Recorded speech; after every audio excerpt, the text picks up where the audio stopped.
इसलिए उनको अमर कहते हैं। देवताओं का एक नाम है अमर, इसलिए कि जैसे मृत्यु लोक में निश्चित है क्या कौन कब जाएगा, कहीं का तो माँ के पेट में ही अंत हो जाता है, मरा हुआ ही जन्म होता है। कई जन्म के साथ साथ मरते हैं, कई कुछ दिनों में, कुछ महीनों में, और कोई पूरी 100 वर्ष की आयु जी करके जीते हैं।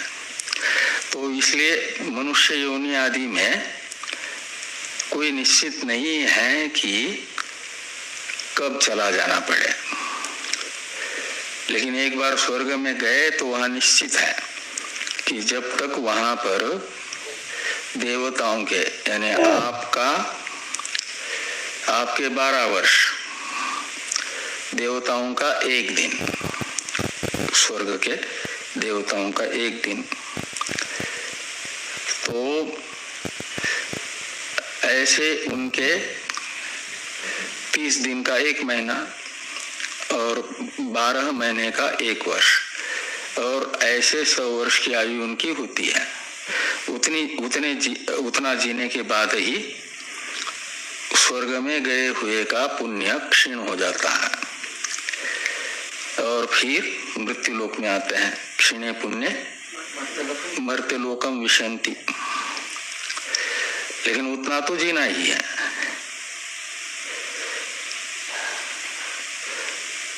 एक दिन का आपके 12 वर्ष, उनका एक दिन, उसके अनुसार फिर 30 दिन में उनके कितने, आपके कितने वर्ष हो जाएंगे? 12 वर्ष के 365 दिन एक वर्ष के, तो 365 को 12 से गुनने पर जितने दिन होंगे, 365 गुना 12, उतने हो जाएंगे देवताओं के, आपके उतने वर्ष, देवता का एक दिन। 365 गुना 12 बराबर जितना होगा उतना देवताओं का एक दिन, आपके उतने वर्ष बीत जाएंगे। तो उसमें कितने दिन रोगन वहां गए, लेकिन फिर यहाँ करके वो गिरगिट बन गए थे, तो जा ही नहीं पाए। कौन थे बीच में ही लटके? त्रिशंकु। और कोई जो है वहां से जाकर के भी शाप आदि के कारण आ जाते हैं, फिर शाप मुक्त होते हैं वरदान से, फिर चले जाते हैं।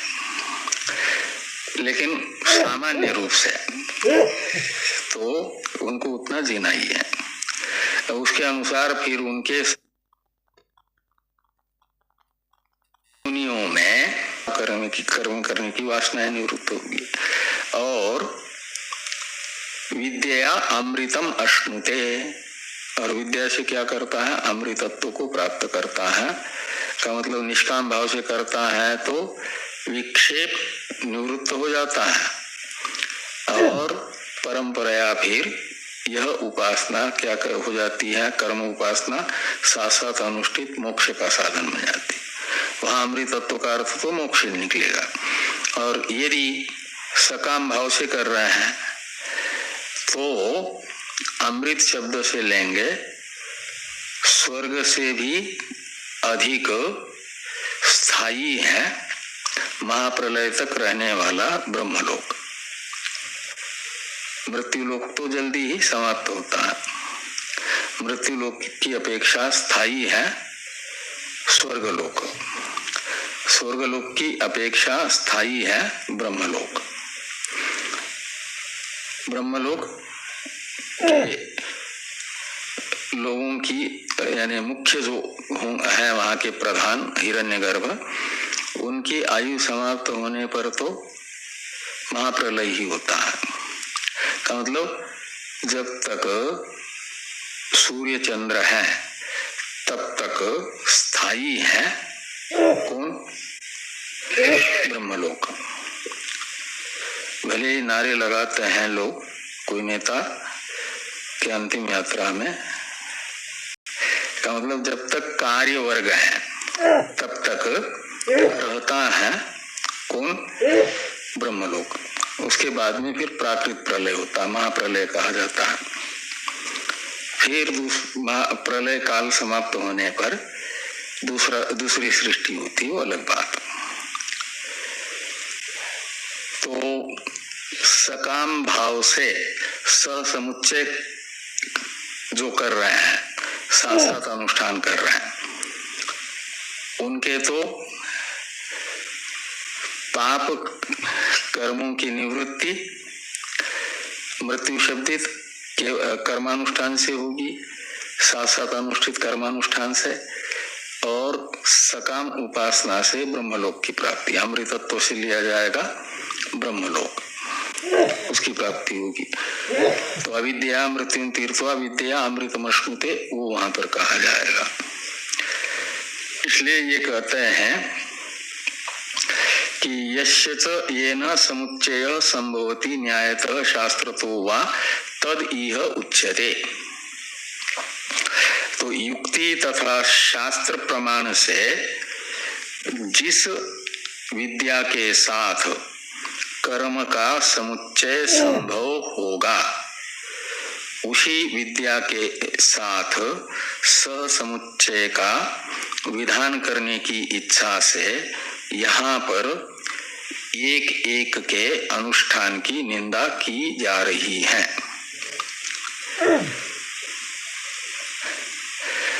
तो कहा दो प्रकार की विद्या में से फिर कौन सी विद्या है जिसका कर्म के साथ समुच्चय हो सकता है?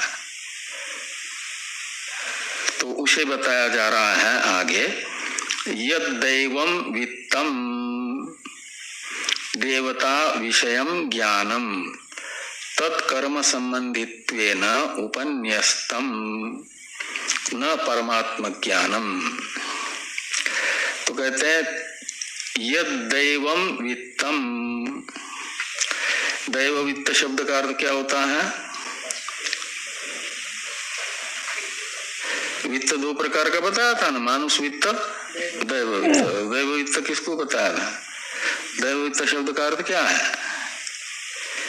उपासना।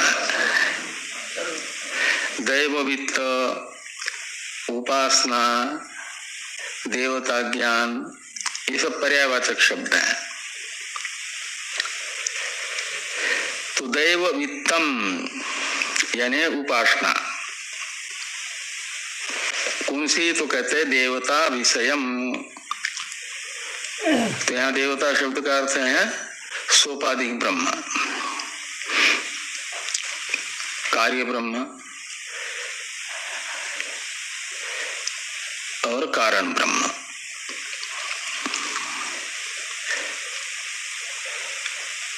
तो देवता विषयम ज्ञानम, तो ज्ञान शब्द का अर्थ है उपासना। तो देवता विषयक उपासना,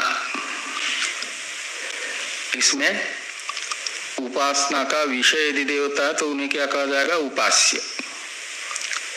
तो देवता विषयम ज्ञानम यानी उपास्य ब्रह्म विषयक उपासना। ब्रह्म दो प्रकार का है ना, ज्ञेय ब्रह्म, उपास्य ब्रह्म।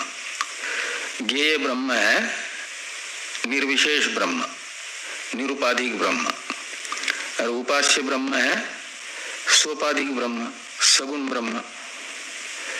फिर सगुण ब्रह्म में भी अवान्तर दो प्रकार है, एक सगुण निराकार जिसे कारण ब्रह्म कहा जाता है, और एक सगुण ब्रह्म है सगुण साकार ब्रह्म जिसे कार्य ब्रह्म कहा जाता है। इसलिए यहाँ देवता शब्द से सोपाधिक ब्रह्म को लेना, उपास्य ब्रह्म को लेना, और उपास्य ब्रह्म कहने से देवता शब्द से लिया जाएगा दोनों। कौन कौन? कारण उपाधिक ब्रह्म भी और कार्य उपाधिक ब्रह्म भी। तो देवता विषयम ज्ञानम, देवता विषयक जो ज्ञान है का मतलब सगुण ब्रह्म उपासना, ये देवता विषयम ज्ञानम, ये दैव वित्त कहो या सगुण ब्रह्म विद्या कहो, उसे सगुण ब्रह्म विद्या भी कहा जाता है, उपासना भी कहा जाता है, या देवता विषयम ज्ञानम कहो, एक ही बात है।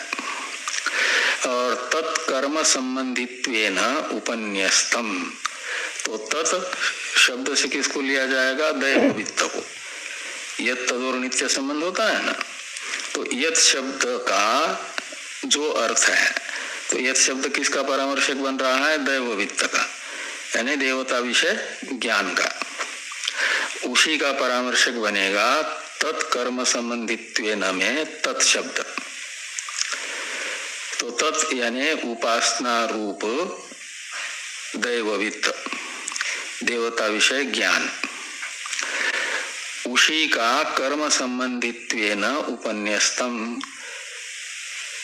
ओ विद्यांचा विद्यांच यस्तद वेदो भयं सह, इसमें विद्या शब्द से उपन्यस्तम यानी प्रस्तुतम विहितम,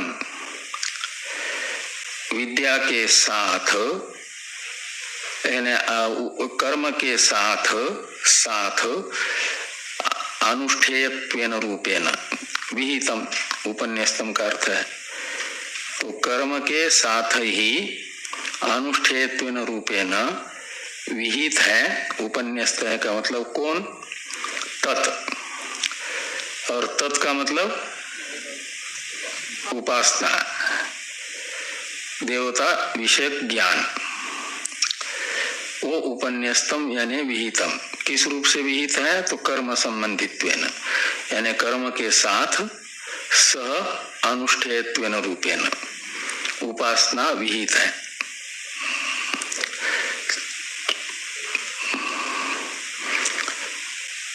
युक्ति से इन दोनों का समुच्चय बन सकता है।